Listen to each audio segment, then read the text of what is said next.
தற்போது கிடைத்திருக்கும் அண்மை செய்தி. மானாமதுரை அருகே காதல் விவகாரத்தில் சட்டக்கல்லூரி மாணவர் கொல்லப்பட்ட வழக்கில் பெண்ணின் தந்தை சகோதரர் கைது செய்யப்பட்டுள்ளார். காதலுக்கு எதிர்ப்பு தெரிவித்து சட்டக்கல்லூரி மாணவர் சிவபாலனை அரிவாளால் வெட்டி படுகொலை செய்த பெண் வீட்டார். இந்த சம்பவத்தில் தற்போது 2 பேரை கைது செய்துள்ளனர் காவல்துறையினர். சட்டக்கல்லூரி மாணவன் சிவபாலன் கொலை வழக்கில் தந்தை முருகேசன், அவரது மகன் அருண்ராஜ் கைது செய்யப்பட்டுள்ளனர்.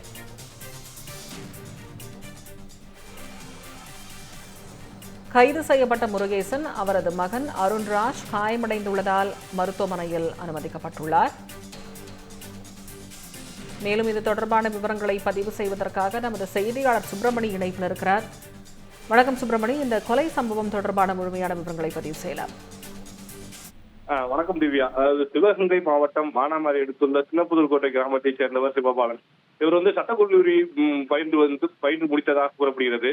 இவரது அண்ணனுக்கு அதே ஊரை சேர்ந்த முருகேசன் என்பவரின் மகளை திருமணம் செய்து வைத்திருந்த நிலையில் இருவருக்கும் இடையே கருத்து வேறுபாடு காரணமாக பிரிந்து வாழ்ந்து வருவதாக கூறப்படுகிறது. அதே வேளையில் சிவபாலனும் முருகேசனின் 2வது மகளை திருமணம் செய்து வைக்க கோரி அடிக்கடி அவரது வீட்டிற்கு சென்று தகராறில் ஈடுபட்டுள்ளார். ஆனால் ஏற்கனவே மூத்த மகள் பிரிந்து வாழ்வதன் காரணமாக தந்தை முருகேசன் மகளை திருமணம் செய்து சிவபாலனுக்கு திருமணம் செய்து வைக்க மறுத்து வந்துள்ளார்.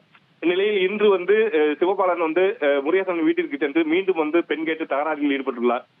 இதற்கிடையே முருகேசனின் மகனான இளைய மகனான அருண்ராஜ் இது குறித்து சிவபாலனிடம் தட்டி கேட்டுள்ளார். இதில் முருகேசனுக்கும் சிவபாலனுக்கும் இடையே இருவருக்கும் இடையே தகராறு ஏற்பட்டுள்ளது. இதனை அடுத்து அருண்ராஜை தான் மறைத்து வைத்திருந்த வாளை எடுத்து சிவபாலன் வெட்ட முயற்சித்த போது முருகேசன் தடுக்க முற்பட்ட போது முருகேசன் கட்டை விரலானது துண்டானதுடன் அருண்ராஜிற்கும் இதில் காயம் ஏற்பட்டதாக கூறப்படுகிறது. இதில் ஆத்திரமடைந்த முருகேசன் உள்ளே சென்று தான் மறைத்து வைத்திருந்த அருவாளை எடுத்து மீண்டும் சிவபாலனை தரப்பாறையாக வெட்டியுள்ளார். இதில் சிவபாலன் சம்பவ இடத்திலே உயிரிழந்த நிலையில் அருண்ராஜ் மற்றும் முருகேசன் இருவரையும் மானாமதுரை காவல்துறையினர் கைது செய்ததுடன் இருவரும் காயமடைந்ததன் காரணமாக சிவகங்கை அரசு மருத்துவக் கல்லூரி மருத்துவமனையில் வைத்து அவர்கள் இருவருக்கும் சிகிச்சை அளிக்கப்பட்டு வருகிறது.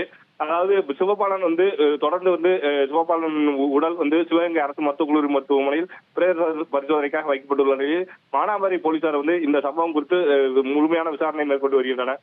மேலும் சம்பவ இடத்திற்கு மாவட்ட காவல் கண்காணிப்பாளர் தடயங்களை சேகரிக்க உத்தரவிட்டதும் மேலும் குற்றவாளியை உடனடியாக கைது செய்து அந்த மேல் சட்ட நடவடிக்கை எடுக்கவும் உத்தரவிட்டிருந்தார். இதற்கிடையே முருகேசன் மற்றும் அருண்ராஜ் இருவரும் கைது செய்ததுடன் சிவகங்கை அரசு மருத்துவக் கல்லூரி மருத்துவமனையில் அவர்களுக்கு இருவருக்கும் அந்த வெட்டுக்காயங்களுக்கு சிகிச்சை அளிக்கப்பட்டு வருகிறது. இது சிகிச்சை முடித்த பின்னர் அவர்கள் இருவரும் சிறைச்சாலையில் அடைக்கப்பட உள்ளனர். நவீனா, வித்யா. விவரங்களுக்கு நன்றி சுப்பிரமணி.